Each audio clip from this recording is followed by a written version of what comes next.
4 மணிக்கு விழிப்பு வந்துவிட்டது. 6 வயதில் அப்பா அவளது மண்டைக்குள் வைத்த அலாரம் அது. சரியாய் 4 மணிக்கு எழுப்பி விட்டுவிடும். புகுந்த வீட்டில் முதல் நாள் என்கிற பயமோ தயக்கமோ இன்றி இயல்பாக எழுந்து படுக்கையில் அமர்ந்தபடி 10 நிமிடம் தியானம் செய்தாள்.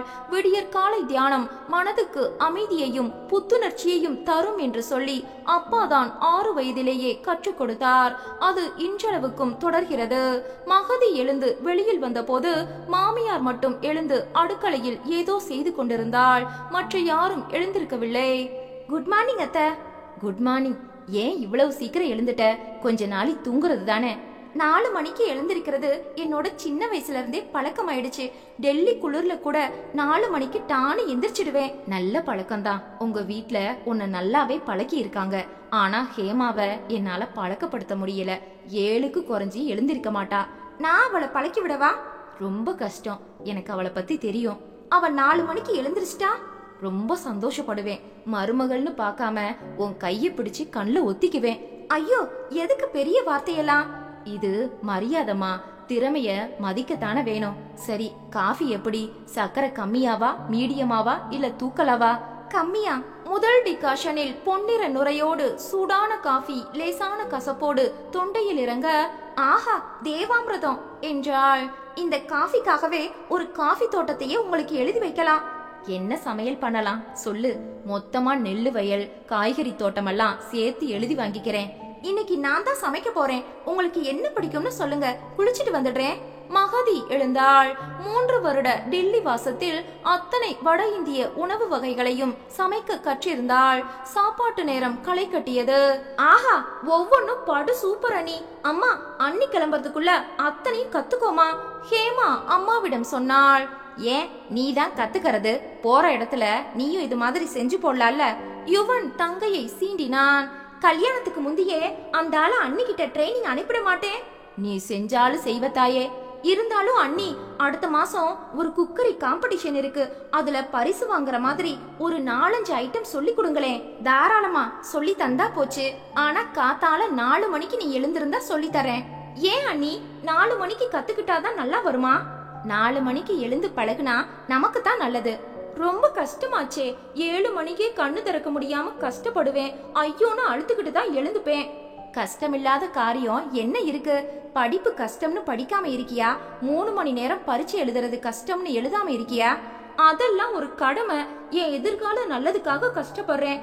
4 மணிக்கும் என் எதிர்காலத்துக்கும் என்ன சம்பந்தம் இருக்கு சொல்லுங்க? நிறைய இருக்கு ஹேமா. நேரத்தை என்னன்னு சொல்லுவோம்? கோல்டுன்னு சொல்லுவோம். எஸ், ஒவ்வொரு நொடியும் தங்கம்தான். நான் தினமும் உன்கிட்ட ஒரு 18 தங்க காசு கொடுத்தா நீ என்ன செய்வ? பொட்டிக்குள்ள வச்சு பூட்டக்கூடாது, நல்ல விதமா உபயோகிக்கணும்னு சொன்னா என்ன செய்வ? குப்பை தொட்டில வீசி எறிவியா? பிச்சைக்காரனுக்கு போடுவியா? இல்ல தங்கத்தை வித்து பிளாஸ்டிக் சாமானா வாங்கி அடுக்குவியா? இல்ல ஃப்ரெண்ட்ஸோட சேர்ந்து சினிமா பார்ட்டின்னு வேட்டு விடுவியா? அது எப்படி? தங்க காசுனா சும்மாவா? அதை வீணடிக்கவா முடியும்? அந்த காசுக்கு என்ன மதிப்போ அதை விட 4 பங்கு அதிகமாவது சம்பாதிச்சாதானே நல்லது. கரெக்ட். நம்ம எல்லா தலகாணி கடியிலையும் கடவுள் தினமும் 24 தங்க காசு வைக்கிறான். ஆனா அதோட மதிப்பு தெரியாம நிறைய பேர் தூங்கியே அதை வீணடிக்கிறாங்க. அருமை தெரிஞ்சவங்க அதை நல்ல முறையில செலவு பண்ணி தங்கத்தை விட அதிகமா மின்னுறாங்க. இந்த தங்க காசுக்கு பேர் நேரம். 24 மணி நேரம். இதுல தூங்குறதுக்கு 5 மணி நேரம் தாராளமா போதும். மிச்ச 19 மணி நேரம் தான் நம்மளோட மூலதனம். நீ தூங்குற பொழுதுல ஒரு 3 மணி நேரத்தை மிச்சப்படுத்தி பாரு. உன் மூலதனம் அதிகமாகும். ஒரு வினாடி நேர வித்தியாசத்துல தான் கிண்ண சாதனையே படைக்கிறாங்க. எக்ஸ்ட்ராவா ஒரு 3 மணி நேரம் கிடைச்சா இப்போ கிளாஸ் ஃபர்ஸ்டா இருக்கிறவ ஸ்டேட் ஃபர்ஸ்டா வரலாம். முடியுமா முடியாதா? எவ்வளோ பெருமை அது. தினம் 3 மணி நேரம்னா உன் வாழ்நாள் முழுக்க எவ்வளோ தங்க காசுகள். தங்கத்தை யாராவது வீணடிப்பாங்களா? தங்க காசை தூக்கி எறிகிறவன என்ன சொல்லுவோம்? ஆத்துல ஓடுற தண்ணியும் கடிகாரமுள்ளும் நகர்ந்தா நகர்ந்ததுதான். ஹேமா மட்டுமல்ல, மொத்த குடும்பமே வாய்ப்பிழந்து கேட்டது. இதுவரை தாங்கள் வீணடித்த நேரங்களை நினைத்து வெட்கப்பட்டது. நாளைக்கு நீங்க எழுந்தது என்னையும் எழுப்பி விட்டுருங்க, ஹேமாவும் யுவனும் ஒரு சேர சொன்னார்கள். குட், நாளைக்கு எழுப்புறேன். ஆனா நாமளே எழுந்திருக்க பழகிக்கிறது தான் நல்லது. தூங்க போகும்போது தினமும் 4 மணிக்கு எழுந்திருக்கணும்னு 7-8 முறை நினைச்சுக்கோங்க. போதும், தானா டான்னு 4 மணிக்கு முழிப்பு வந்துடும். நம்ம மூளை அவ்வளோ பவர்ஃபுல் கம்ப்யூட்டர், கரெக்டா எழுப்பி விட்டுடும். சொன்னபடி முதல் நாள் அவளை எழுப்பிவிட்டாள். கண் திறப்பேனா என்றது. இருந்தாலும் சிரமப்பட்டு எழுந்தவளை அழைத்து கொண்டு நடைப்பயிற்சிக்கு போனாள். காலை நேரம் இவ்வளவு ரம்யமானதா? தன் ஒருத்தியை தவிர எத்தனை பேர் இந்த விடியலில் உற்சாகமாய் நடக்கிறார்கள். மெல்ல மெல்ல படர்ந்த விடியலும் சிவந்த கீழ்வானமும் கூட்டம் கூட்டமாய் பறந்த பறவைகளும் மனதை மெய்மறக்க செய்தது.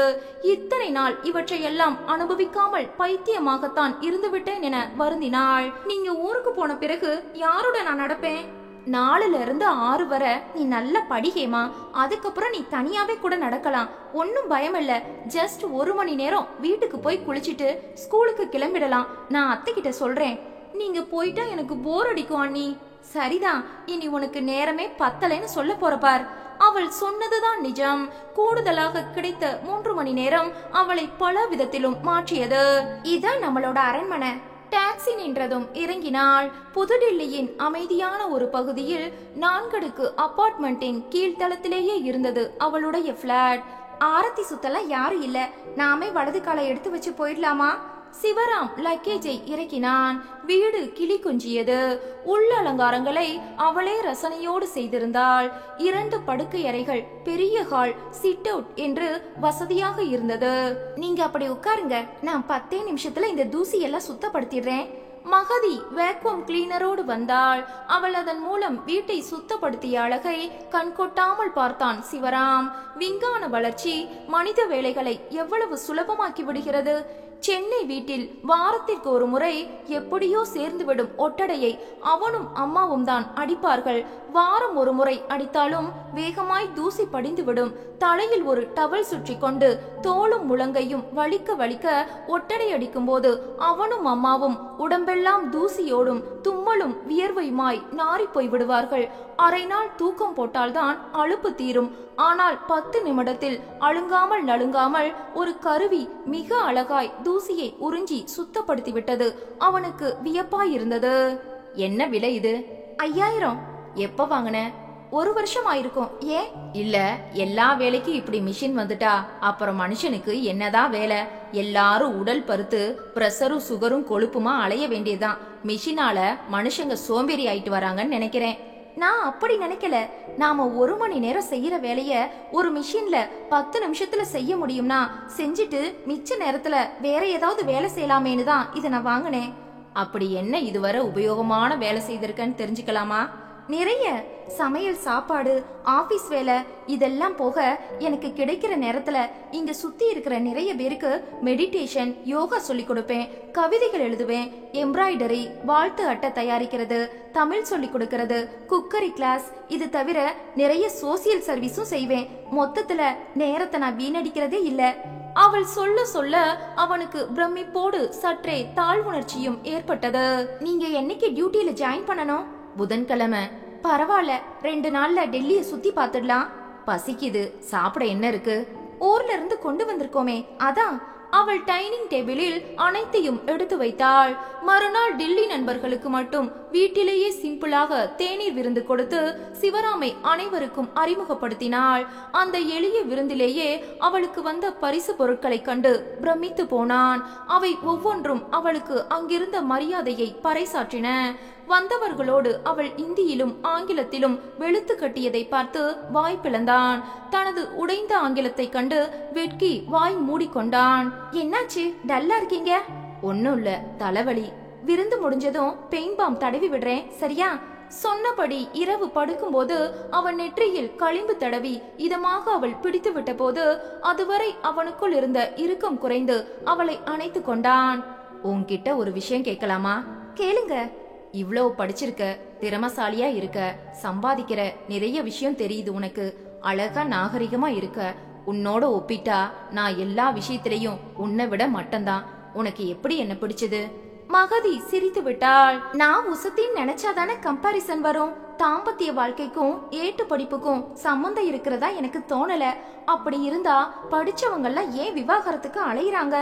அன்பு, பரஸ்பர மரியாதை, ஸ்நேகம், விட்டு கொடுக்கிற சுபாவம், ஈகோ இல்லாத மனசு, இதெல்லாம் தான் முக்கியம்னு நான் நினைக்கிறேன். எங்க அப்பா அந்த காலத்து எம்ஏ, அம்மா வெறும் 10ஆம் கிளாஸ் தான். இருந்தாலும் அவங்களுக்குள்ள இதுவரை சின்ன மனக்கசப்பு கூட வந்ததில்லைனா காரணம் நான் சொன்ன குணங்கள் தான். வெறும் 10ஆம் கிளாஸ் தானேன்னு இலப்பமா நினைக்காம அத்தனை விஷயமும் அம்மா கிட்ட கலந்து பேசித்தான் முடிவெடுப்பார். பெண்களை வீடு மதிச்சாதான் நாடு மதிக்கும்ன்றது அப்பா அடிக்கடி சொல்ற வார்த்தை. எங்க அம்மாக்கும் எனக்கும் உள்ள வித்தியாசம் படிப்பும் உத்தியோகமும் தான்.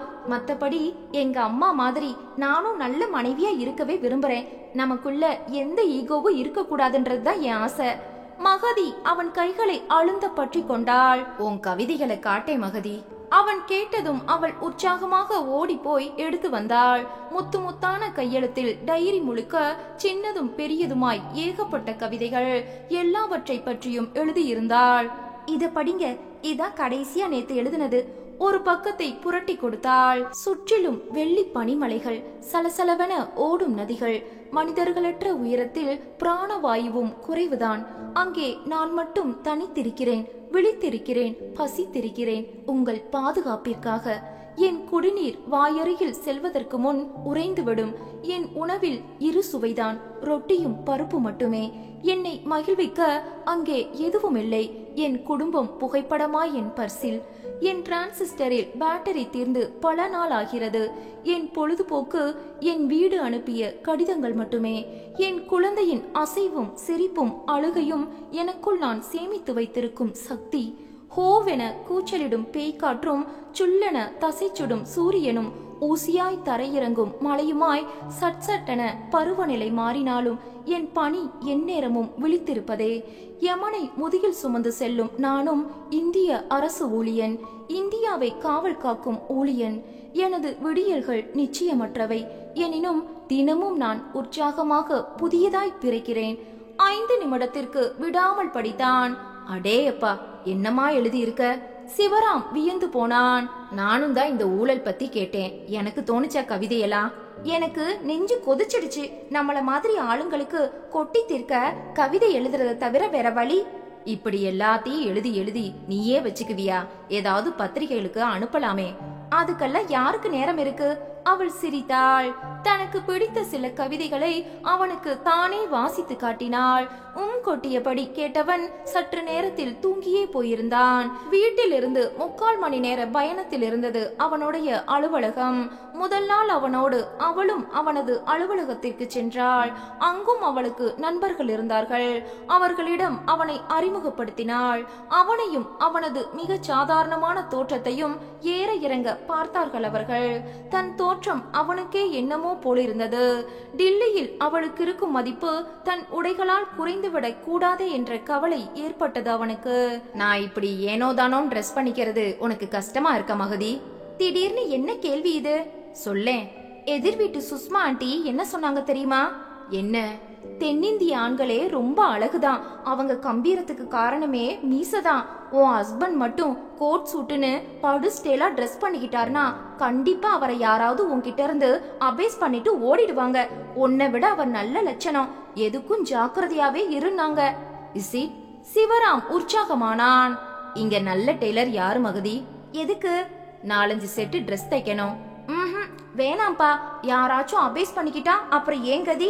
கவலைப்படாத, எப்பவும் நீதான் என் பெரிய வீடு, மத்ததெல்லாம் அப்படியே கடிச்சிடுவேன். அவ்வளோ பசியா? இருவரும் சிரித்தார்கள். மகதி எழுந்து சென்று தன் கபோர்டை திறந்தாள். உள்ளே ஹேங்கரில் தொங்கிக் கொண்டிருந்த புத்தம் புது உடைகளை எடுத்து வந்து அவனிடம் நீட்டினாள். ஏய், என்ன இது? உங்களுக்காக நான் ஆசையா ஆர்டர் கொடுத்து தச்சு வச்சது. உங்களுக்கு இதெல்லாம் பிடிக்குமோ பிடிக்காதோன்னு தான் நான் காட்டல. ட்ரெஸ் விஷயத்துல வற்புறுத்தவும் மனசு வரல. நீங்களா நல்லா ட்ரெஸ் பண்ணிக்கணும்னு முடிவெடுக்கும் போது குடுக்கலாம்னு நினைச்சேன். சிவராம் அவளை விழுங்கி விடுவது போல் பார்த்தான். I am very lucky Magathi. நானும் தான். சின்ன வயசுலயே தோல்ல ஏறிட்ட குடும்ப பாரத்தால நான் எதுலயுமே ஆர்வம் காட்டுனதில்ல மகதி. நிறைய பேர் பின்னாடி கேலி பேசுவாங்க, எதையும் சட்டை பண்ணுனதில்ல. என் குடும்பத்துக்கு எந்த குறையும் வைக்க கூடாதுன்ற ஒரே சிந்தனை தான் என் மனசுல ஓடிட்டு இருக்கும். அப்ப நான் தனி கட்ட. இப்ப அப்படி இல்ல. என்னை யாராவது இலக்காரமா பார்த்தா அது உனக்கு வலியை ஏற்படுத்தும். என்னால உனக்கு எந்த அவமானமும் ஏற்படக்கூடாதுன்னு நான் விரும்புறேன். உனக்காகவாவது என்னை நான் மாத்திக்கத்தான் வேணும். தேங்க்யூப்பா. என் மேல நீங்க வச்சிருக்கிற அன்பு கடைசி வர அப்படியே இருக்கணும்ன்றதுதான் ஏன் ஆசை. கண்டிப்பா இருக்கும், அதுல என்ன சந்தேகம்? டைம் ஆயிடுச்சு. லைட் அணைச்சா நான் உன்னை அணைச்சுப்பேன். விளக்கு அணைக்கப்பட்டது. 1 மாத காலம் கண்மூடி திறப்பதற்குள் கரைந்திருந்தது. சிவராமிடம் மிக நல்ல மாற்றம். மகதியை மனைவியாக அடைந்திருப்பது தன் அதிர்ஷ்டம் என்றே நினைத்தான். கொஞ்சம் கூட திமிரில்லாமல் அவள் இருப்பது அவள் மேல் மரியாதையை அதிகப்படுத்தியது. விடியற் காலை 4 மணிக்கு துவங்கும் அவளது ஒவ்வொரு நாளும் ஒரு வினாடி கூட வீணாகாமல் சுறுசுறுப்பாக கழிந்ததை கண்டு வியப்பு மேலிட்டது அவனுக்கு. அனைத்து காரியங்களையும் மிக வேகமாகவும் சுத்தமாகவும் செய்தாள் அவள். காலை டிஃபன், மதிய உணவு எல்லாமே அரை மணியில் முடிந்துவிடும்.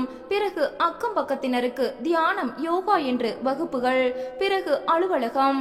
மாலை வீடு திரும்பினால் இரவு உணவு, பாத்திரம் தேய்ப்பது என்று அனைத்தையும் முடித்துவிட்டு அவன் வரும் வரை அன்று தன்னை பாதித்த சம்பவங்களை கவிதையாக வடிப்பாள். சிவராம் 9 மணிக்கு குறைந்து வந்ததில்லை. அவன் வந்ததும் இரவு உணவை முடித்து பேச்சு, சிரிப்பு, சினுங்கல், சீண்டல் என்று நாட்கள் இனிமையாய் நகர்ந்தாலும் தன் குடும்பம் பற்றி நினைக்கும் போது மட்டும் அவன் முகம் கவலையில் ஆழ்ந்துவிடும். தினமும் போனில் பேசினாலும் கூட ஏதோ கவலை. வயது வந்த தங்கையும் தம்பியும் அம்மாவுக்கே தெரியாமல் தவறு செய்து விடுவார்களோ என்ற பயம் இருந்து கொண்டே இருந்தது. இன்றைய சூழலில் நண்பர்கள் மூலம் ஏகப்பட்ட கெட்ட பழக்கங்கள் தொற்றிக்கொள்ள வாய்ப்பிருக்கிறது. யுவன் அப்படி எந்த பழக்கத்திற்கும் அடிமையாகி விடக்கூடாதே என்ற கவலை அரித்தது. தப்பு தப்பாய் நிறைய கற்பனை செய்து நிறைய கவலைப்பட்டான் அவன். 2 நாட்களாக போனில் பேசிய அம்மாவின் குரலில் சுரத்தே இல்லை. கேட்டால் ஒன்றுமில்லை என்ற பதிலை மட்டுமே அவள் சொன்னது அவனது கவலையை அதிகரிக்க செய்தது. ஹேமாவை அழைத்து கேட்டால் அவள், தெரியலனா, அம்மா ஏதோ உடம்புக்கு முடியாத மாதிரி இருக்கு, ஆனா ஒன்னும் சொல்ல மாட்டேங்கிறாங்க என்றாள். சிவராம் பயந்து போனான். மகதியிடம் விஷயத்தை சொன்னான். நான் பேசுறேன், என்கிட்ட சொல்லுவாங்க என்றவள் உடனே சென்னைக்கு போன் செய்தாள். அரை மணி நேரம் மாமியாருடன் பேசிவிட்டு வந்தாள். என்னவா? ஒன்னும் பயப்படுற மாதிரி இல்ல. உங்க அம்மாவோட யூட்ரஸ்ல ஒரு கட்டி இருக்கான். உடனடியா கர்ப்பப்பையை எடுத்துடுறது நல்லதுன்னு டாக்டர் சொல்லி இருக்காங்க. இவங்க யார்கிட்டயுமே சொல்லாம இருந்திருக்காங்க. பணம் செலவாகுமேன்னு சொல்லலையா. ப்ளீடிங் வேற நிறைய போகுதாம். மெனோபாசாவும் இருக்கலாம். இப்போ என்ன செய்யலாம்? ஆபரேஷனுக்கு எவ்வளவு செலவாகும்னு கேட்டியா? நான் வேணா ஊருக்கு போயிட்டு வரவா? 2 பேருமே போவோம். பணத்தை பத்தி கவலைப்படாதீங்க. என்னோட 3 வருஷ சேமிப்புல ₹1,00,000 மேல பணம் கணிசமா இருக்கு. உன் சேமிப்பா? உன் சம்பளத்தை வீட்டுக்கு அனுப்ப மாட்டியா? எங்க அப்பா தொட மாட்டார். என் சம்பளத்துக்கு அங்க அவசியமும் இல்ல. அப்பா, அண்ணா 2 பேர் சம்பளமே போதும். ஆனா என்கிட்ட சேமிப்புன்னு பெருசா இல்ல. உங்க குடும்பத்துக்கு நீங்க தான் ஆணிவேர். தேவைகள் அதிகமா இருக்கும்போது சேமிப்பு கஷ்டம்தான். இனிமே கவலைப்பட வேண்டாம். உங்களுக்கு கை கொடுக்க நானும் இருக்கேன். மகதி நம்பிக்கை அளித்தாள். அடுத்த 2 நாளில் தட்கலில் டிக்கெட் புக் செய்து கொண்டு இருவரும் கிளம்பினார்கள். அதற்கு முன் யுவனுக்கு போன் செய்து அம்மாவை ஆஸ்பத்திரியில் சேர்ப்பதற்கான ஏற்பாடுகளை செய்ய சொன்னான். விரைவு ரயில்தான் என்றாலும் அது ஊர்வது போலவே இருந்தது. அப்புறம் ஒரு சின்ன வேண்டுகோள் மகதி. சிவராம் தயங்கின குரலில் அவளை பார்த்தான். என்ன? பணம் ஏதுன்னு யார் கேட்டாலும் அது உன் சேமிப்புன்னு சொல்லிடாத பிளீஸ். அது உன் பணம்னு தெரிஞ்சா என்னை யாரும் மதிக்க மாட்டாங்க. மகதி ஒரு கணம் திகைத்து போனாள். அப்படி ஒரு எண்ணமே எனக்கு இல்ல. இது உங்க பணம் தான் என்றாள். அம்மாவின் ஆபரேஷன் நல்லபடியாக முடிந்தது. ஆஸ்பத்திரியிலும் சரி வீட்டிலும் சரி மகதி தான் அவளை படு ஜாக்கிரதையாக கவனித்துக் கொண்டாள். நீங்க எத்தனை நாளைக்கு லீவு போட்டிருக்கீங்க மகதி? அம்மா சற்றே பலகீனமான குரலில் கேட்டாள். 10 நாள் லீவ் போட்டிருக்கோம். தேவைப்பட்டா நான் விடுப்ப நீடிச்சுக்கிறேன். உங்க உடம்பு தெம்பான பிறகு கிளம்புறேன். வேண்டாம் வேண்டாம், நான் நல்லா ஆயிடுவேன். யுவனும் ஹேமாவும் பாத்துப்பாங்க. உன்னை ரொம்ப கஷ்டப்படுத்திட்டே இல்ல? என்னம்மா இது கஷ்டம் கிஷ்டம்னு அதெல்லாம் எதுவும் இல்ல. திடீர்னு இவ்ளோ பணம் எப்படி புரட்டுனீங்க? அவசர செலவுக்குன்னு உங்க பையன் சேமிச்சு வச்ச பணம் தான் அத்தை. கடன் கிடன் வாங்கல. போதுமா? சேமிப்பு அவனுதான் உன்னுதா? அத்தை கேட்டதும் திகைத்தாள். எனக்கு தெரியும் என் பையனால எவ்வளோ சேமிக்க முடியும்னு. நீ மருமகளா கிடைக்க நாங்க ரொம்ப கொடுத்து வச்சிருக்கோம் மகதி. மகதி கூச்சத்தில் தலை குனிந்தாள். அன்றிரவு அனைவரும் தூங்கிய பிறகு தூக்கம் வராமல் புத்தகம் புரட்டி கொண்டிருந்த மகதியிடம் வந்தாள் ஹேமா. அவள் கை நிறைய பதக்கங்கள், பாராட்டு சான்றிதழ்கள். இது எல்லாத்துக்கும் நீங்க தான் காரணம் அண்ணி. 4 மணிக்கு தினமும் எழுந்துடுறேன். கூடுதலா எனக்கு கிடைக்கிற 3 மணி நேரம் தான் என்னை இந்த அளவுக்கு பரிசு வாங்க வச்சிருக்கு. இந்த நோட் புக் நிறைய நான் எழுதின கவிதைகள். நீங்க படிச்சுட்டு அபிப்பிராயம் சொல்லணும். அப்புறம் சற்றே தயங்கிய ஹேமா நாளாக மடிக்கப்பட்ட ஒரு காகிதத்தை மகதியிடம் நீட்டினாள். இது என்ன? இதுவும் கவிதை தான், ஆனா நான் எழுதுனதில்ல, எனக்கு ஒரு பையன் கொடுத்தது. மகதி அதை பிரித்து படித்தாள். அழகான காதல் கவிதை. அவளுக்கு புரிந்தது. ஹேமாவை ஏறிட்டு பார்த்தாள். நான் என்ன செய்யட்டும் அண்ணி? இத வாங்கினதுல இருந்து என் புத்தகப்பை சும்மா கூடிட்ட மாதிரி கணக்குது. பயமா இருக்கு, யார்கிட்டயும் சொல்ல பயமா இருக்கு. பசங்க தப்பு செஞ்சா கூட பெண்களை தானே எல்லாரும் அடக்குறாங்க. உங்ககிட்ட மட்டும்தான் தைரியமா சொல்ல முடியும்னு தோணுச்சு, சொல்லிட்டேன். இதுல பயப்பட ஒண்ணும் இல்ல ஹேமா. அந்த பையன் யாரு? கூட படிக்கிறவனா இல்ல வேற ஸ்கூல் படிக்கிறவன்? ஒரு இன்டர் ஸ்கூல் டிபேட்ல தான் அறிமுகமானா. நாளைய இந்தியாங்கிற தலைப்புல கடைசி ரவுண்டு வரைக்கும் நாங்க 2 பேரும் மோதிக்கிட்டோம். என் பேச்சுல இருந்த பாசிட்டிவான எண்ணங்கள் எனக்கு பரிசை வாங்கி தந்தது. அவன் 2ஆம் பரிசு. பரஸ்பரம் வாழ்த்துக்கிட்டோம். அதுக்கப்புறம் எங்க பார்த்தாலும் நட்போட பேசிக்குவோம்.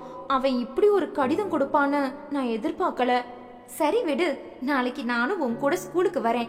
அவனை எனக்கு அறிமுகப்படுத்து, அவன்கிட்ட நான் பேசுறேன். மகதி அவளை சமாதானப்படுத்தி தூங்க அனுப்பினாள். மறுநாள் இருவரும் காலை நடைப்பயிற்சிக்கு போய்விட்டு திரும்பி வரும்போது சிவராம் முகம் சிவக்க நின்றிருந்தான். ஹேமாவை ஒரு முறை முறைத்துவிட்டு பலாரென அவள் கன்னத்தில் அறைந்தான். அவன் கையில் ரிஷியின் காதல் கடிதம் படபடத்தது. அவன்தான் அண்ணி. ஹேமா ரிஷியை மகதிக்கு சுட்டி காட்டினாள். இன்னும் மணி அடிக்காததால் மாணவர்கள் கும்பல் கும்பலாக நின்று பேசி சிரித்து கொண்டிருந்தார்கள். மகதி ரிஷியை நோக்கி செல்ல ஹேமா ஒரு மரத்தின் பின் மறைந்து நின்றாள். அவள் முகம் அழுது சிவந்திருந்தது.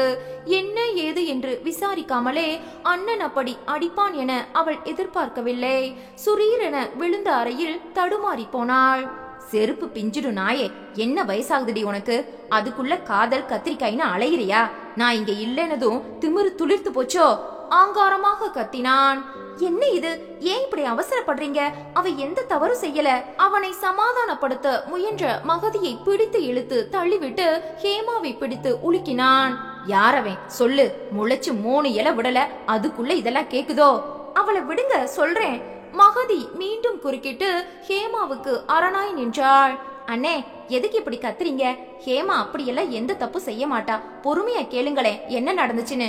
யுவன் சொல்ல சிவராம் அவனை திரும்பி பார்த்து முறைத்தான். நீ ரொம்ப யோக்கியம் பாரு. புடவை கடையில பொம்பளையோட இடிச்சு பேசிட்டு இருந்தவன் தானே நீ.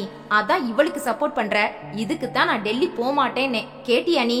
அம்மா பக்கமும் திரும்பி கத்தினான்.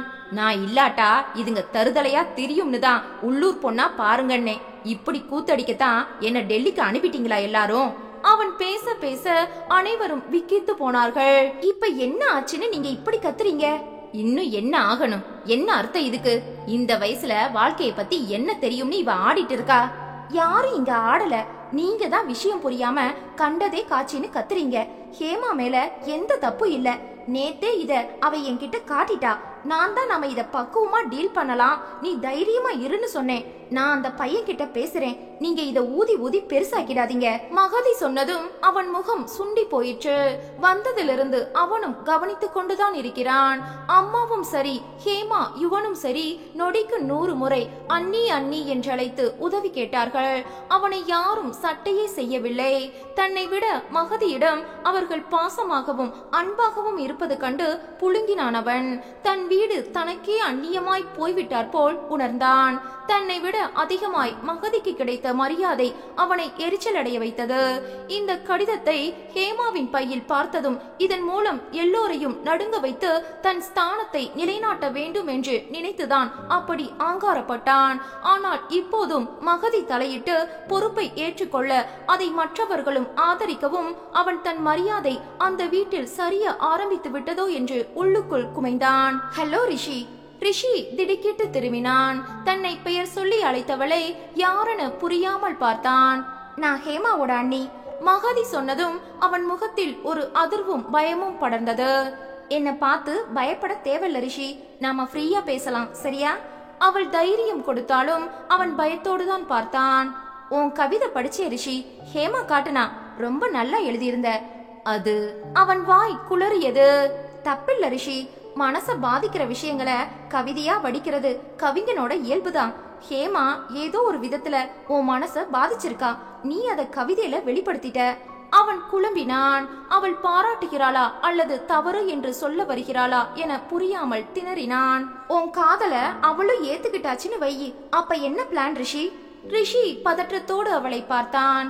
கட்டி முடிக்கப்படாத வீட்ல குடிபோக முடியுமா ரிஷி? அது பாதுகாப்பானதா? அவன் தலை குனிந்தான். முதல்ல உனக்குன்னு ஒரு ஸ்ட்ராங்கான எதிர்காலத்தை உருவாக்கிக்கோ ரிஷி. +2க்கு அப்புறம் என்ன படிக்க போற? IITல இன்ஜினியரிங் சேரணும்னு. குட். லட்சியவாதிகள் மனச சிதற விடக்கூடாது. ஒருவேளை ஹேமா நோன்னு சொன்னா உன்னால IITக்குள்ள நுழைய முடியாது ரிஷி. வளர்ந்திருக்கிற தாடிய சரைச்சிக்க சலூனுக்கு தான் போக வேண்டி இருக்கும். ரிஷி பக்கென்று சிரித்தான். சாரி ஆண்டி, இப்ப புரியுது அசட்டுத்தனம். ஹேமா கிட்ட நான் மன்னிப்பு கேட்டுடுறேன். இன்னும் ஒரு 10 வருஷம் கழிச்சு நீ நல்ல வேலையில கம்பீரமா உன் சொந்த கால்ல நிக்கும் போது உனக்கு யார் மேல காதல் வருதோ அதுதான் சரியான காதல். மத்ததெல்லாம் வெறும் கன்றுக்குட்டி காதல் தான். இத புரிஞ்சுக்கிட்டா நீ அடலசன் நெருப்புல விழாம ஈஸியா ஜெயிச்சிடலாம். சரியா? புரிஞ்சுக்கிட்டேன் ஆண்டி. சரியான நேரத்துல பக்குவமா என் தவற புரிய வச்சதுக்கு ரொம்ப தேங்க்ஸ். இனி ஸ்ட்ராங்கா இருப்பேன். நான் தான் உனக்கு தேங்க்ஸ் சொல்லணும் ரிஷி. நான் சொன்னது உடனே உன் தவற புரிஞ்சுக்கிட்ட பார், எனக்கு சந்தோஷமா இருக்கு. உங்களை மாதிரி எனக்கு வழிகாட்ட யாரும் இல்லாததுதான் இந்த தடுமாற்றத்துக்கு காரணம்னு நினைக்கிறேன் ஆண்டி. பண வேட்டையில அப்பா, அம்மா ஒரு டிவி செலிபிரிட்டி. பாதி நாள் ஷூட்டிங்னு வெளியூர் போயிடுவாங்க, மீதி நாள் பியூட்டி பார்லர், நகைக்கடை, புடவைக்கடைன்னு போயிடுவாங்க. நான் ஒரே பையன். பசிச்சா சோறு போட சர்வன்ஸ் இருக்காங்க. பொழுது போகலைனா கம்ப்யூட்டர் கேம்ஸ், சினிமா. என்கிட்ட அன்பா பழகுற ஒரே ஜீவன் எங்க வீட்டு நாய் தான். மகதி அவனை இரக்கத்தோடு பார்த்தாள். நம்பிக்கை என்பது ஆழ்மனதிலிருந்து உணர்வு பூர்வமாய் வர வேண்டும். நம்பிக்கை இல்லாத இடத்தில் மனம் எவரையும் சந்தேகப்படும். சந்தேகம் மிகப்பெரிய உயிர்கொல்லி. மகதியின் வார்த்தைகளை அவனால் நம்ப முடியவில்லை. அரை மணி நேர அறிவுரையில் ஒருவன் திருந்திவிட முடியுமா? இது சாத்தியம் என்றால் ஏன் சிறைகளில் இத்தனை பேர்? மனமாற்றம் என்பது மேஜிக்கில் நிகழ்வதா என்ன? அந்த பையன் நன்றாக ஏமாற்றி இருக்கிறான். உண்மை தெரிந்துவிட்டதால் தன்னை காப்பாற்றிக் கொள்ள நன்றாகவே நாடகமாடி இருக்கிறான். இவளும் நம்பிவிட்டாள். மிக மிக புத்திசாலி என்று நினைத்து கொண்டிருக்கும் மகதியையே சுலபத்தில் நம்ப வைத்திருக்கிறான் என்றால் அவன் எப்பேற்பட்ட புத்திசாலியாக இருக்க வேண்டும்? திருந்துவிட்டதாய் ஒரு புறம் நடித்து கொண்டே இன்னொரு பக்கம் ஹேமாவின் மனதை கவர முயற்சிப்பான். அடிக்க அடிக்க அம்மியும் நகரும் என்பார்கள். இவளும் மெல்ல மெல்ல மனம் மாறுவாள். அடுத்த முறை அவன் கடிதம் கொடுத்தால் காட்டி கொடுக்க மாட்டாள். அவனோடு ஓடி போகும் அளவுக்கு இவள் மனம் மாறக்கூடும். கூடாது. அவளை இங்கு விட்டு வைப்பது நல்லதல்ல. நீ இங்க படிச்சு கிழிச்சது போதும், எங்க கூட டெல்லிக்கு புறப்படு. அங்க வந்து படி. அவன் சொல்ல வீடே அதிர்ந்தது. 1 வருஷம் வீணா போயிடுங்க. என்னாச்சு உங்களுக்கு? நான் தான் சொல்றேன்ல, இனி அந்த மாதிரி எதுவும் நடக்காது. இது ஒரு சாதாரண வயசு கோளாறுதான். நான் யாரையும் நம்ப தயாரா இல்ல. இத பாருங்க, தப்பு பண்ணணும்னு ஒரு பொண்ணு முடிவு பண்ணிட்டா அவளை தடுக்க ஆண்டவனாலையும் முடியாது. டெல்லிக்கு கூட்டிட்டு வந்துட்டா எதுவும் நடக்காதுன்னு நம்புறீங்களா? நிச்சயமா இல்ல. இன்னைக்கு தகவல் தொடர்புகள் எங்கேயோ உச்சத்துல இருக்கு. உலகமே ஒரு நெட்வொர்க்ல கனெக்ட் ஆகி இருக்கு. அடைச்சு வைக்கிற தண்ணிக்கு தான் பிரஷர் அதிகம். ஒரு விஷயத்த சாதாரணமா நினைச்சிட்டா அது சாதாரணமாவே போயிடும். அதுக்கு வேற சாயம் பூச நினைச்சா அது பூதாகரமாயிடும். அந்த பையனும் நல்லவன் தான், ஹேமாவும் நல்லவதான். அவங்க இயல்பா இத மறந்துட்டு படிக்க ஆரம்பிச்சிடுவாங்க. ஆனா நீங்க படுத்துற பாட்டுல இவ அவனை நினைக்க ஆரம்பிச்சிட்டா அப்புறம் யாராலையும் இதுல தலையிட முடியாது. பேசாம விட்டுருங்க. இது பெரிய பிரச்சனையே இல்ல. சிவராம் ஒரு நிமிடம் விரித்து பார்த்தான். எக்கேடு கெட்டு ஒளிங்க எல்லாரும். நாளைக்கு நான் அவமானப்படுற மாதிரி ஏதாவது நடந்துச்சு, முதல் பலி நீதான் சொல்லிட்டேன். மகதியை எச்சரித்து விட்டு அங்கிருந்து வேகமாய் சென்றான். ஊருக்கு கிளம்புவதற்கு முதல் நாள் இரவு தயங்கி தயங்கி அண்ணனிடம் வந்தான் யுவன். என்ன? ஷேவ் பண்ணி கொண்டிருந்தவன் கண்ணாடியில் அவனை பார்த்து விட்டு கேட்டான். கம்ப்யூட்டர் இல்லாம ரொம்ப கஷ்டமா இருக்கு. யார்கிட்ட இப்ப அவ்வளவு பணம் இருக்கு? பார்க்கலாம். இல்லனா எல்லாமே அதுலதான் பண்ண வேண்டி இருக்கு. என்ன விஷயம் யுவன்? குளித்து விட்டு வந்த மகதி கேட்டாள். யுவன் அவளிடமும் சொன்னான். ஏங்க, அவன் சொல்றது உண்மைதான். இப்பெல்லாம் கம்ப்யூட்டர் இல்லாம படிக்கிறது ரொம்ப கஷ்டம். நான் அவன் பொய் சொல்றானா சொல்றேன்? அவ்வளோ பணம் இல்லைன்னு தானே சொல்றேன். சமாளிப்போமே. யுவா, நீ உனக்கு என்ன கான்ஃபிகரேஷன் வேணும்னு எழுதி வை, இன்னைக்கே வாங்கிடலாம். தேங்க்ஸ் அண்ணி. சிவராம் அவளை முறைத்து பார்த்தான்.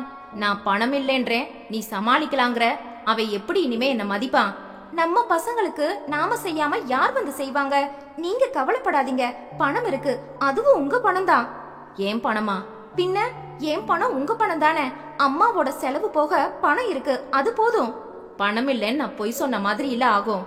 பேங்க் மேனேஜர் லோன் வாங்குறதா கஷ்டம்? என்னவோ போ, நீ வைக்கிறது சட்டம்னு ஆயிடுச்சு. மகதி பதில் சொல்லாமல் நகர்ந்தாள். அன்றே அவன் கேட்ட விதத்தில் கம்ப்யூட்டர் வாங்கினார்கள். யுவன் முகத்தில் சொல்லனா மகிழ்ச்சி. மகதியை நன்றியோடு பார்த்தான்.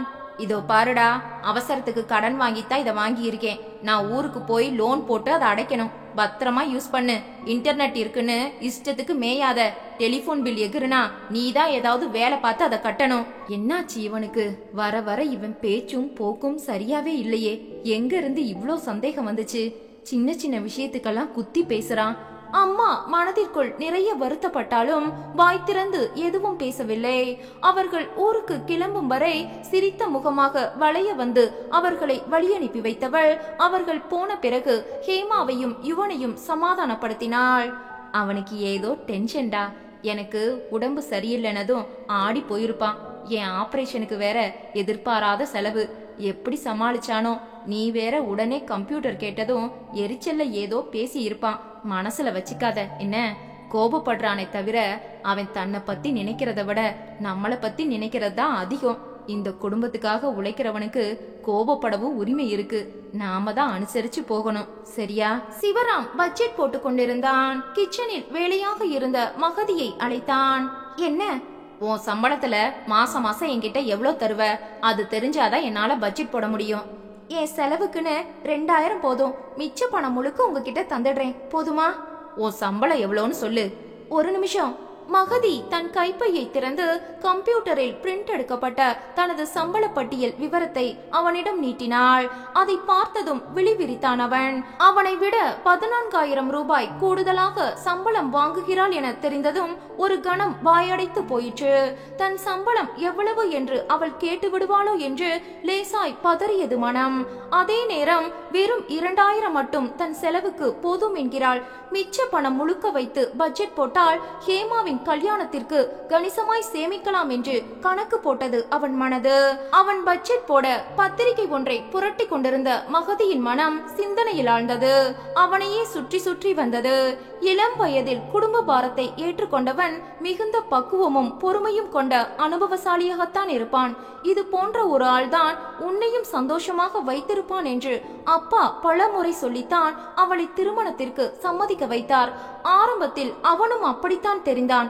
ஆனால் அப்போது பார்த்த சிவராம் வேறு. இப்போது காணும் சிவராம் மிக மிக அவசரக்காரனாகவும் வார்த்தைகளை அமிலம் தடவி சிந்துபவனாகவும் இருந்தான். ஏன் இப்படி என தெரியவில்லை. மாமியார் கூட புலம்பி விட்டாள். இந்த மாதிரி அவன் இருந்ததே இல்லம்மா. குடும்பத்தோட சந்தோஷங்களுக்காக தன்னை வேணா வருத்திப்பானே தவிர இப்படி கோபமும் எரிச்சலும் காட்டுனதே இல்ல என்று வருத்தப்பட்டாள். அவளும் 2 நாள் முன்பு அவனிடமே கேட்டுவிட்டாள். எப்பவும் ஏதோ யோசனையாவே இருக்கீங்களே, என்னாச்சு? வீட்டு ஞாபகம்தான். அவங்கெல்லாம் நல்லா தானே இருக்காங்க. அம்மாவுக்கு 2 பேரும் டிமிக்கி கொடுத்துட்டு தப்பு பண்ணுவாங்களோன்னு பயமா இருக்கு. நான் அங்க இல்லாதது அவங்க 2 பேருக்கும் சௌகரியமா போச்சு. நான் கிட்ட இருந்தா கொஞ்சமாவது பயப்படுவாங்க. அது பயம் இல்லைங்க, மரியாதை. நீங்க கிட்ட இருந்தாலும் தூரமா இருந்தாலும் அது குறையாது. அதெல்லாம் சும்மா. இப்பெல்லாம் யாரும் என்ன மதிக்கிற மாதிரியே தெரியல. அது உங்க பிரம்ம. இன்னமும் உங்க பணத்துல அங்க எல்லாம் நடக்குது. சின்ன விஷயம்னாலும் கூட அம்மா உடனே உங்களுக்கு போன் பண்ணி பேசிட்டு தான் செய்யறாங்க. நீங்க நேரடியா நின்னு எதுவும் செய்யாததால உங்களுக்கு அப்படி தோணுது. முந்தி நீங்களே சாமான் வாங்கி போடுவீங்க, காய்கறி வாங்கி போடுவீங்க, ரேஷனுக்கு ஓடுவீங்க, வீட்டு வாடகை, பால், எலக்ட்ரிசிட்டின்னு உங்க கையாலேயே பணத்தை எண்ணி கொடுப்பீங்க. இப்போ உங்க பணத்துல தான் அம்மா இதையெல்லாம் செய்யறாங்க. அப்புறம் உங்க மரியாதை எப்படி குறையும்? அவள் சொல்வது சரிதான் என்பது போல லேசாய் சிரித்தான். எப்பாடா, சரி, உங்க அம்மா ஒரு புது விஷயத்துக்கு ஆசைப்படுறாங்க. இப்ப அதை நடத்தி கொடுப்போமா? அது என்ன புது விஷயம்? பேரனோ பேத்தியோ வேணுமா? அவன் முகம் மாறியது. என்னாச்சு? அப்படி என்ன பெருசா உங்க அம்மா கேட்டுட்டாங்களா? நியாயமான ஆசை தானே. இன்னும் 4 வருஷம் ஆகும்னு சொல்லிடு. யுவனுக்கு அதுக்குள்ள வேலை கிடைச்சிடும். ஹேமாவுக்கும் கல்யாணம் பண்ணி வச்சுட்டு இத பத்தி யோசிக்கலாம். இருக்கிற பாரத்தை குறைச்சாதானே புதுசா பாரத்தை ஏத்திக்க முடியும். மகதி அவனுடைய பதிலில் சற்றே வாடி போனாள். செலவுக்கு பயந்து குழந்தை பேரை தள்ளி போடுவது சரிதானா? சமுத்திரத்தில் அலை ஓயுமா என்ன? அதோடு ஸ்நானம் செய்பவன் தானே சம்சாரி. இது தியாகமா அல்லது கையாளாகத்தனமா? அவளுக்கு புரியவில்லை. இவன் நல்லவனா கெட்டவனா என்பதும் புரியவில்லை. போகட்டும், எந்த ஒரு ஜீவனும் வெறுப்பில் உதிப்பதை விட உதிக்காமல் இருப்பதே அதற்கு நல்லது என தோன்றியது. சில நேரம் அன்பை காட்டாற்று வெள்ளம் போல பொழிகிறான், சில நேரம் உம்மென்று இருக்கிறான். என்ன மாதிரி மனிதன் இவன்? பெருமூச்சு விட்டாள். ஒன்று மட்டும் நன்கு புரிந்தது, அவனுக்கு தன் குடும்பம்தான் முக்கியம், அதன் பிறகுதான் எல்லாம். அந்த முக்கியத்துவம் கூட பாசத்தால் கொடுக்கப்படுவது அல்ல. ஊர் உலகில் தன்னை பற்றி யாரும் எந்த குறையும் சொல்லிவிடக் கூடாது என்கிற வரட்டு கௌரவத்திற்காக கொடுக்கும் முக்கியத்துவம் அது.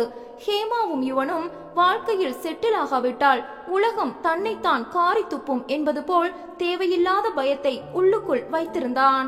அவனை பொறுத்தவரை தான் நினைப்பதுதான் சரி, தான் செய்வதுதான் சரி என்கிற அசட்டு பிடிவாதம் வேறு.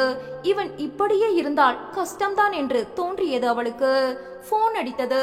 சிவராம் தான் எடுத்தான்.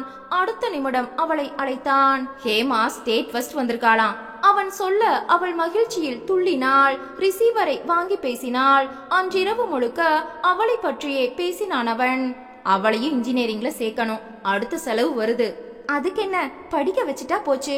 இப்பெல்லாம் நல்ல படிப்பு வேலையும் இல்லாட்டா கல்யாண மார்க்கெட் கூட மதிப்பில்லாம போயிடுது. சமாளிப்போம், 2 பேரும் சம்பாதிக்கிறோமே. நாம இன்னும் செலவை குறைக்க வேண்டியிருக்கோம். குறைப்போம், மகதி பொறுமையாக சொன்னாள். 2000 தவிர மீதி சம்பளம் முழுக்க அவள் அவனிடம்தான் கொடுக்கிறாள். அவன்தான் பட்ஜெட் போடுகிறான். இன்னும் என்ன செலவை குறைப்பது என புரியவில்லை. அவன் சொல்வதற்கு அர்த்தம் என்ன? அந்த 2000 கூட என்னிடம் கொடுத்துவிடு என்கிறானா? அவள் யோசனையில் ஆழ்ந்தாள். அவன் மீண்டும் பட்ஜெட் போட்டான். 2 கிலோ வாங்கி கொண்டிருந்த சாமான்கள் 1 கிலோவாக குறைந்தன. 2 பேருக்கு 3 பாக்கெட் பால் எதுக்கு என்று அதிலும் ஒன்றை குறைத்தான். ஆபீஸில் இருந்து என்றாவது ஒரு புடவை அவள் எடுத்து வந்தால் முகம் சுளித்தான். பீரோ நிறைய இருக்கிற புடவை பத்தாதா, இது வேற எதுக்கு, திருப்பி கொடுத்துடு என்றான். அவளுக்கு உபரி செலவுகள் ஏற்பட்டு பணம் கேட்டால் 1000 கேள்விகள் கேட்டு அரை மனதோடு தான் கொடுத்தான். ஒருவேளை காஃபி போதும் என்றான். தயிர் விட்டு சாப்பிடக்கூட மனமின்றி தயிரை மோராக்கி மிச்சப்படுத்தினான். நல்ல படிப்பும் வேலையும் இருந்துட்டா நல்ல வரன் அவளுக்கு தேடிட்டு வருமுல்ல என்பான் திடீரென்று. அவனை பார்க்க பரிதாபமாக இருக்கும் சில நேரம். ஒருவேளை மாப்பிள்ளை வீடு எதுவும் கேட்காட்டி கூட நாமளா நிறைவா செய்தாதானே நமக்கு மரியாதை என்பான். இந்த யுவனுக்கு இந்த வருஷம் கேம்பஸ்ல நல்ல வேலை கிடைச்சிட்டா கொஞ்சம் என் பாரம் குறையும். கிடைச்சிடும், மகதி நம்பிக்கை கொடுத்தாள். ஆனால் அது பொய்த்தது. எந்த நிறுவனத்திலும் அவன் கேம்பஸில் தேர்வாகவில்லை. அவனை விட குறைந்த மதிப்பெண் வாங்கினவர்கள் கூட ஏதோ ஒன்றில் செலக்ட் ஆகி இருந்தார்கள். எல்லாவற்றிற்கும் அதிர்ஷ்டம் தேவையாக இருந்தது. இந்த மடையன் சரியா பதில் சொல்லி இருக்க மாட்டான், இல்லாட்டா எப்படி ஒண்ணுல கூட செலக்ட் ஆகாம இருப்பான். எல்லாம் என் தலை எழுத்து. நான் தள்ளி வந்தது தப்பு, அங்கேயே இருந்திருந்தா கொஞ்சம் பயம் இருந்திருக்கும். எல்லாவற்றிற்கும் புலம்பினான். எல்லாமே தன் தலையில் தான் ஓடுகிறது என்று நினைப்பவர்கள் எல்லாவற்றுக்கும் புலம்பிக் கொண்டுதான் இருப்பார்கள். போனில் யுவனை திட்டி தீர்த்தான். எனக்கும் அக்கறை இருக்குனா, கேம்பஸ்ல கிடைக்கலனா அதுக்கு என்ன பண்ண சொல்ற? நான் நல்லா தான் பண்றேன். பிளேஸ்மெண்ட் ஆபீசருக்கு என்ன சுத்தமா பிடிக்காது. வேணும்னே என் பேரை வடிகட்டிட்டான். என்ன செய்ய? பரவாயில்ல போகட்டும், நான் வெளியிலேயே நல்ல வேலை தேடிக்கிறேன். அண்ணனுக்கு உறுதியளித்தான். 6 மாத அலைச்சலுக்கு பின் யார் யார் சிபாரிசையோ பிடித்ததில் வெளிநாட்டு வங்கி ஒன்றில் வேலையை உரியில் கட்டி தொங்க விடப்பட்ட பொற்கிளி மாதிரி அவனுக்கு காட்டினார்கள். செக்யூரிட்டி டெபாசிட்டாக 50,000 ரூபாய் கட்டினால் உரியடி பொற்கிளி உனக்குத்தான் என்றார்கள். ரூபாய் 50,000 உரியடித்து வேலை பெற வேண்டுமா? யுவன் பிரமித்தான். 1 வார அவகாசம் கொடுத்தார்கள். உடனே அண்ணனோடு பேச அவன் மகதியோடு பேசினான். ஏதாவது லோன் போட முடியுமா உன்னால? நான் ஏற்கனவே எல்லா லோனும் வாங்கியாச்சு. போடலாம், ஆனா 4 நாள்ல கிடைக்குமான்றதுதான் டவுட். இப்ப என்ன செய்யலாம்? அவசரத்துக்கு நகை இருக்கு, உங்க பேங்க்லயே நகை லோன் கிடைக்குமே. கரெக்ட், சரி நகையை எடுத்து வை என்றான். நகைகள் இடம்பெயர பணம் உடனடியாய் அம்மாவின் வங்கி கணக்கிற்கு டிரான்ஸ்பர் செய்யப்பட்டது. பத்திரம்டா, டிடியா எடுத்துக்கொடு, பணமா கொடுக்காத, ரசீது வாங்கிக்க. போனில் அட்வைஸ் பறந்தது. யுவன் அண்ணனுக்கு நன்றி சொன்னான். இந்த 50,000 வட்டியோட திருப்பி கொடுத்து உங்க அண்ணி நகைய நீதான் மீட்டு கொடுக்கணும், புரிஞ்சுதா? கண்டிப்பானே, ஒரே வருஷத்துல மீட்டுடலாம். யுவன் வாக்களித்தான். தம்பி பற்றிய கவலை ஒரு வழியாய் தீர்ந்த பிறகும் கூட சிவராமின் முகத்தில் தெளிவு ஏற்படவில்லை. அடுத்ததாக ஹேமாவின் திருமண கவலை வந்து அவனிடம் ஒட்டிக்கொள்ள ஒரு கட்டத்தில் மகதிக்கு சலிப்பேற்பட்டது. எப்போதும் தன் வீடு, தன் தம்பி, தன் தங்கை என்ற நினைப்புதானா? இது ஊருக்கு பயந்து காட்டப்படும் பரிவா அல்லது உண்மையான பாசம்தானா? மனைவி என்று ஒருத்தி இருக்கிறாள், அவளுக்கும் தான் செய்ய வேண்டிய கடமைகள் இருக்கின்றன என்ற உணர்வு எப்போது வரும் அவனுக்கு? வீட்டை சரியாக கவனிக்கவில்லை என்று உலகம் தூற்றிவிடக் கூடாது என்று பயப்படுகிறவன் மனைவியை சரியாக கவனிக்கவில்லை என்று யாரும் சொல்லிவிடாமலும் நடந்து கொள்ள வேண்டாமா? மகதி முதன்முறையாக சுய பச்சாதாபத்தில் கண்ணீர் விட்டாள்.